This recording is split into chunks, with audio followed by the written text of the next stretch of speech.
Alam mo, Patreng, dami nga nagsasabi. Buti pa kayo, no, yung mga community pantry organizers, agad rumesponde. I just wanna ask, no, nung nakita ko kasi sa social media, nung nire-open mo yung dyan sa Maginhawa, pero yung other community pantries, like you mentioned, Baguio, Laguna, and other places, ano yun, sari-sarili na lang din ba silang nag-open?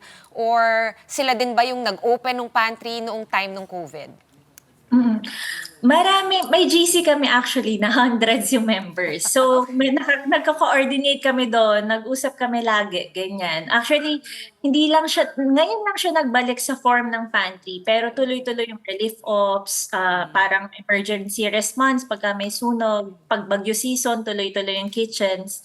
So, itong mga pantry organizers na sa Pasig, sila na yung original.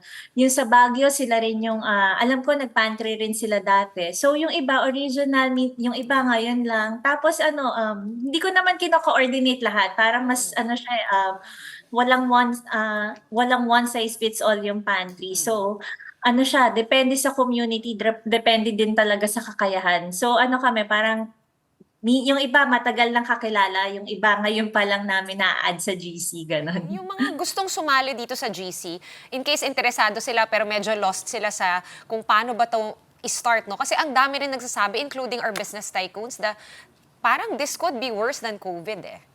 'Di ba? At saka yung COVID, parang lahat tayo naapektuhan, pero ito kasi parang may frontline na naapektuhan, which is yung mga tsuper nga. Paano sumali sa inyo kung gusto? Actually, hindi nga kailangan sumali sa amin to sa community pantry. Maglabas lang ng anything nang meron tayo. O kaya kung magko-commute ka, magdala ka ng extrang pagkain sa bahay nyo, bigay nyo sa driver. Ang unang naalala ko talaga doon, merong isang jeepney driver na in-interview na hindi na daw siya makakain ng lunch kasi kulang yung kinikita niya. So, siniskip niya yung pagkain. Tapos imagine kung may dala kang pagkain para sa driver, less na gastos niya that day, mapupunta pa para sa family niya. So, yun yung idea namin na paano ba makatulong. And sa totoo, yung mga pantry organizers, madaming anak ng drivers. Tapos madami kami community pantry organizer na mismo drivers natin, lalo na yung sa Katipunan, dito sa UP Katipunan, UP Ikot, mga community pantry organizers din sila nung pandemic. So sila noon, sila ang nagbigay, kumbaga, kung ano ba yung kaya nila. Mm-mm. Tas ngayon na sila na ang nangangailangan. Oo. Tas yun, yung experience ko kanina sa Maginhawa. Galing ako trabaho, dumiretso ako sa pantry. Sabi nung mga driver, madami pong nakakuhang mga rider. Sabi ko, buti alam nila yung pantry, ganyan. Sabi ng mga tricycle, ay hindi po, pinapara po namin sila para makakuha din sila kasi kami nakakuha na. So may ganong klase ng awareness among them na ay sila rin, i-share din natin sa kanila. So far, Patreng, ano ba yung mga items na mabilis maubos, ano? Siyempre, yung mga kapatid nating mga tsuper, may mga pangangailangan din yan, ano? So, gaya ng sinabi din ni Sean, para dun sa mga gustong magbigay or magtayo din ng sariling community pantry, ano ba yung mga items na dapat nandyan? Gusto ko yung Pawi para targeted rin. Yes. Actually, hindi na kami choosy. Pero Okay.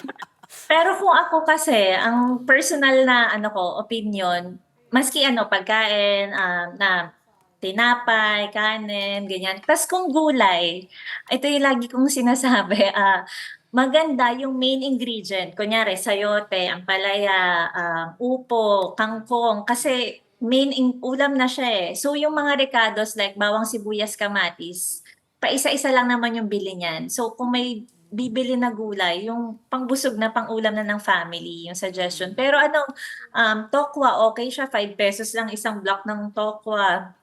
So mga ganun, anything naman ay tatanggapin, anything naman ay mabilis maubos dahil daanan talaga siya. Pero ang suggestion ko talaga, kung sino yung pinakamalapit na driver, pinakamalapit na terminal, focus tayo doon, ganun.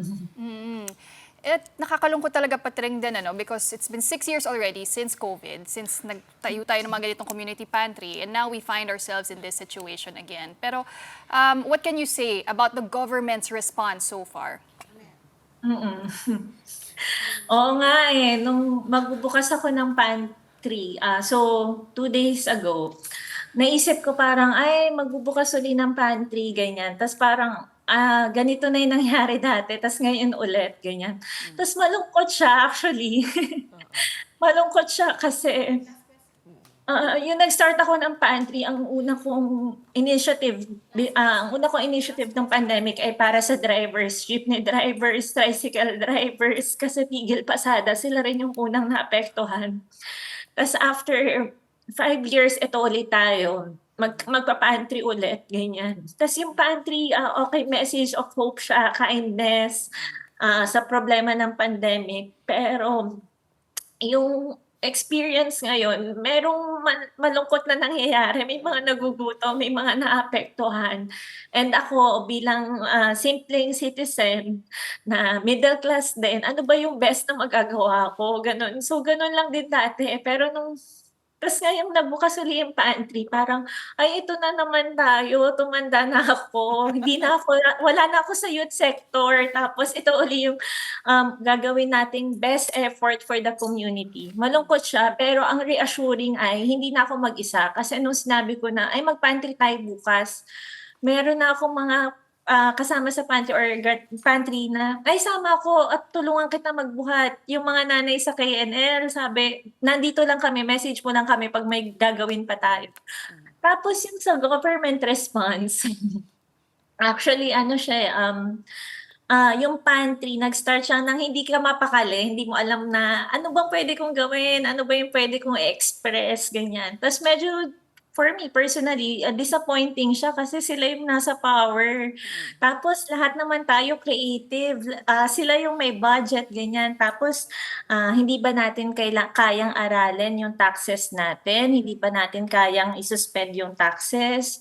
Hindi ba natin kayang magkaroon ng mga libreng sakay? Hindi ba natin kaya i-hire muna yung mga jeepney drivers, na i-hire tong mga kahit alam mo yun, kahit government employees na ito kayo na magse-service muna, tas may sure kayong kita, ganyan. Mga ganong idea man lang. Tapos ang malungkot kasi pag hindi ko makita yung mga drivers natin, titigil sila ng pasada kasi lugi naman sila. Tapos yung may-ari naman ng mga sasakyan na middle class, hindi rin makabiyahe. Gusto nila public transport kasi mahal din yung gas. Pero walang pumapasada. So ano mangyayari sa ekonomiya natin sa Pilipinas, 'di ba? Parang malulumpo tayo dahil sa ganitong sitwasyon. Okay lang sa atin na may frontliners na maapektuhan. Na totoo naman talaga pag nagtaas yung presyo ng pamasahe, magtataas lahat. Pero pahihirapan lang din natin yung mga drivers na 'to, na sila rin yung nahirapan nung una, gano'n. So, gano'n yung experience ngayon. Tapos yung sa ayuda, okay, may ayuda pero sinasabi ng mga drivers, kaya namin mamasada, kaya namin magtrabaho, ilang years na namin 'to ginagawa. Tas yung ayuda 3 days lang kami magsu-survive.